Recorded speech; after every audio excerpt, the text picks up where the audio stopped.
Hi, this is a continuation video of breathing practice trigonometry 3.3, and I'm going to demonstrate how to do questions 2, 3 and 4 just using a graphics calculator without having to go to general solution. So they should be quite quick using the graphics calculator. Right, very first thing that we check out is that we know here that our domain is in degrees because it's going from 0 to 360, so our domain is in degrees. So therefore we have to put our calculator into degrees. So you go shift, set up, and at the moment it's in radians, so you just arrow down and you choose degrees, which is F1. Now calculator's in degrees. Now we can actually start drawing these graphs. So we go into menu, we go down to graph, and first thing we're going to do is delete our last one that we used, and then we're going to type in our graph. And our graph is, so arrow across so we can, so we've got y equals 3 cos, and straight away you always put a bracket.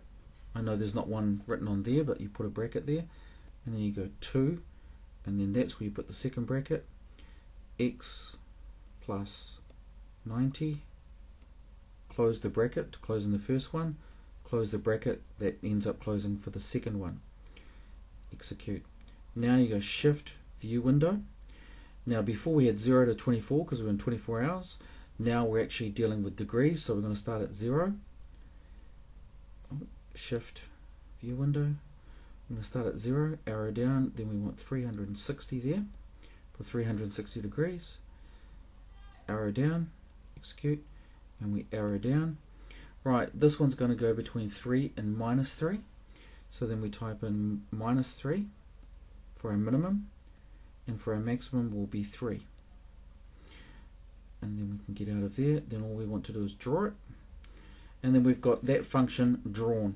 3 cos 2 x plus 90, that part there. At the moment we've ignored the equals 1. The equals 1 part we do now, because what we want to do is we want to find out when this function equals 1. So to do that we go shift G solve and arrow across.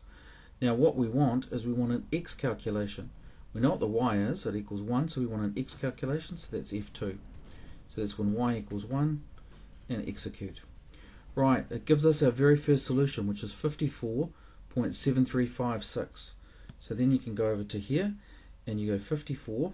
So for question 2, you would just write down 54. Now I've forgotten what it is.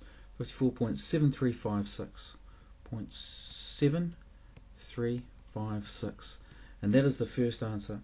The second answer, what we do is we just arrow across, and it pops up the second answer, which is 125.264. 125.264. 2643. Actually, well, if I round it up, 2644, doesn't really matter. Over onto the next one, and it's 234.7356. So it's 234.7356. Right, and then we arrow across again, and it's 305.2644. 305.2644. Right, let's go back to the calculator. If I arrow again, it doesn't give me any more answers because it's actually sticking to the domain that I gave it, and that was the domain that we've actually asked for. So it will guarantee that you've got all of them. If I arrow back, it's just going to give me all the answers that I had before. If I push the arrow back again, it doesn't go any further back the other way. So I've guaranteed that I've got all the answers. Right, if I go back to the menu, if I exit out of there and go back, now I want to delete that equation, and then I'll start again. Now I'm going to do the next one. The next one's actually in radians. So the first thing I've got to do is I've actually got to get out of there, and I've actually got to go, I pushed menu, and then I'll go menu 1. I've got to get into a normal screen, and I'll do that so I can actually get into my setup menu. Shift menu gives me my setup, because now I've got to get out of degrees and into radians. There's my radians. Now I can go back into there, and I can go back into my graph. Now I can type this in. This is just 2 tan bracket. You always put a bracket whenever you start a trig function. 3x x bracket, and that's all I want. And now I just go Shift View Window. Now this actually starts from 0 and goes up to 2 pi. So I want from 0, did that last time, Shift View Window, I want from 0 and I want 2 pi there. So I just go 2. If I go Shift EXP, that gives me pi. So that's from 2 pi. Now I then want my y minimum and my y maximum, as long as with the tan function, because the tan function just looks like, you know, those funny little things, those S little things. That's what a tan function looks like. So because it keeps on going down and it keeps on going up, all we care about, as long as we've got a function that's somewhere going to have between root 2, which is about 1.4 something.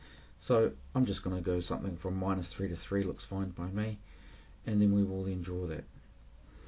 Right, because this is 3x, so it's 3 times the frequency, and I'm going from 0 to 2 pi, I'm going to expect 6 answers. So I'll check that when we actually come up. Now I want an x calculation for y equals root 2. So what I'm going to do is Shift GSolve and arrow across, and I want an x calculation for when y equals Shift root 2. Right, and it comes up with the very first one, 0.20. Because this is just a quick video, I'm not going to write all the 4 decimal places each time. I'm just going to go 0.20. It's actually 0.20. It's actually 0.21 if I'm going to round. So this is question 3. And then I just arrow across to the next one. 1.25. 1.25. And if I arrow across to the next one, it's going to be 2.30. And again, you can look at the next one, which will be 3.35. Look at the next one, 4.39. Look at the next one, 5.4. And as I arrow across, it won't give me any more. I don't want to write them all down because it's going to take me a while. Right, so you get the idea with that one. Let's have a look at question 4. Question 4 again, exit out of here, exit, go into my menu. Because it's back into degrees, I've got to turn the calculator back into degrees. I need to actually go into a normal screen, Shift, Setup, and I arrow down until I get to degrees. Now I can go back into my menu and into my graph. Right, and this one is 2 sine. So first I'm just going to delete that graph. So delete, yes.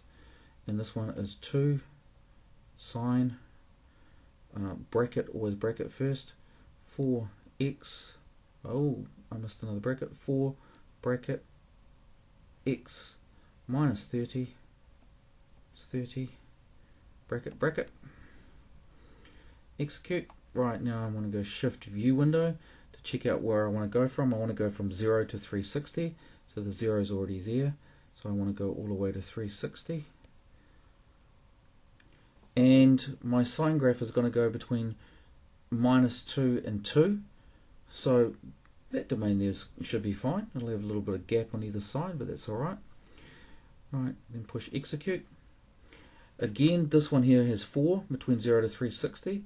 I should be expecting 8 solutions. 1, 2, 3, 4, 5, 6, 7, 8. Looks like I'm going to get 8. Now again, Shift GSolve across, and I want an x calculation when y equals 1.6. 1.6. Execute, and that's going to give me my first answer of 43, my next answer of 61, my next answer of 133, my next answer of 151, my next answer of 223, 241, 313, 331, and that's all of them. Right, so that is how to do questions 2, 3, and 4, and purely on your graphics calculator. They are achieved questions. You do not need to show working. Basically, if you can actually manipulate and use your graphics calculator, you have enough understanding of exactly what's happening there. To actually use the general solution is what you'll need to do when you're doing something like question 7, which is a merit level skill. Okay, that's all for this video. I will then do another video on like how to do question 5 exactly by drawing a graph.